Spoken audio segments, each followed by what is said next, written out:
संपूर्ण भारतीयांसाठी अभिमानास्पद आणि सुवर्ण अक्षराने गेलेला असा दिवस म्हणजे 7 जून.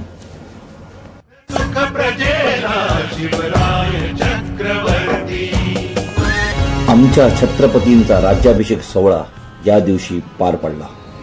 शेकडो वर्ष गुलामगिरीत कितपत पडलेल्या, कितीतरी पिढ्यांची झालेली कत्तल आणि कितीतरी आया बहिणींच्या लुटल्या गेलेल्या अब्रूंची फरफड अखेर कायमची थांबली. आणि याला एकमेव कारणीभूत महान व्यक्ती म्हणजे आमचे छत्रपती शिवाजी महाराज.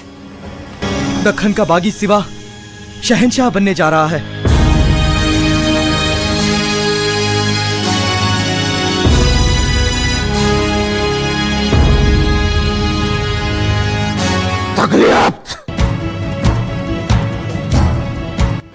वडील शहाजीराजे भोसले आणि राजमाता जिजाऊ यांनी एक स्वप्न पाहिलं, अखंड स्वराज्याचं, जे पूर्णतत्वास नेले. पराक्रमी योद्ध्याने वयाच्या 16व्या वर्षी सुरू झालेला हा प्रवास नंतर पुढच्या पिढीने कायम ठेवला. अनेक संकटे आली, कित्येक मोहरे गारद झाले, पण थांबला नाही.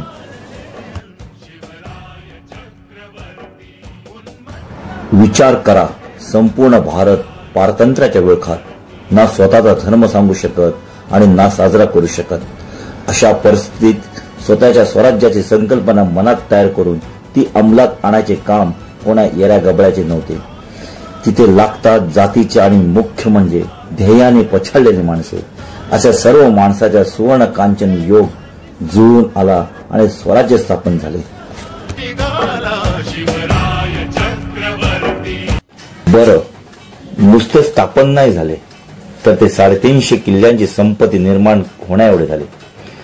धन्य आहे ती माणसे ज्याने साथ दिली आणि धन्य आहे तो राजा ज्याने या लढवाईच्या साथीने हे स्वप्न साकार केले.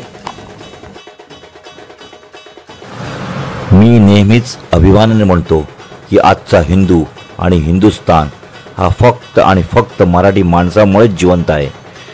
प्रयत्न बऱ्याच जणांनी केले, पण शेवटी काय, जो यशस्वी होतो तोच खरा योद्धा. महाराजांनी स्वराज्याची स्थापना करताना सर्व जाती धर्माच्या लोकांना सामावून घेतले. फक्त 18 पगड जातीच नव्हे तर मुसलमान धर्मातील पराक्रमी योद्ध्यांना पण सामावून घेतले. त्यामुळे हे अखंड हिंदवी स्वराज्य निर्माण झाले.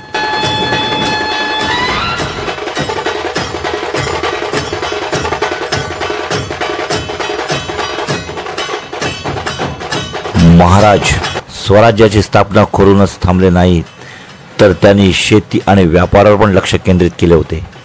सुरतेची लूट केली तेव्हा फक्त लूट नव्हे तर तिथल्या काही व्यापारी लोकांना पण ते महाराष्ट्रात घेऊन आले होते. उगाच त्यांना जाणता राजा म्हणत नाही. त्यांनी फक्त लष्कर नव्हे तर नौदलातील आरमार पण उभं केले आणि आपला दरारा काय आहे हे फक्त मोगलांनाच नव्हे तर इंग्रज आणि पोर्तुगीज लोकांना पण दाखवून दिले की मराठा आणि स्वराज्य काय चीज आहे. आज त्यांच्या राज्याभिषेक सोहळ्याची वर्षपूर्ती संपूर्ण महाराष्ट्रात उत्साहात साजरी होईल. आपण सर्वजण पण सामील असूच, पण माझी तुम्हा सर्वांना एकच विनंती आहे की भले छत्रपती शिवाजी महाराज यांची प्रतिमा अथवा पुतळा घरात असेल नसेल, पण एक दिवा आपल्या छत्रपतीसाठी लागलाच पाहिजे. प्रत्येक घराघरात त्यांच्या महान कार्याला यापेक्षा मोठी आणि सुंदर मानवंदना असूच शकत नाही. की जर का जिजामाता तुम्ही जन्माला आल्या नसता तर आमच्या अंगणात दिसली नसती तुळस, आणि शिवराय तुम्ही जन्माला आले नसता तर मंदिरांचे राहिले नसते कळस.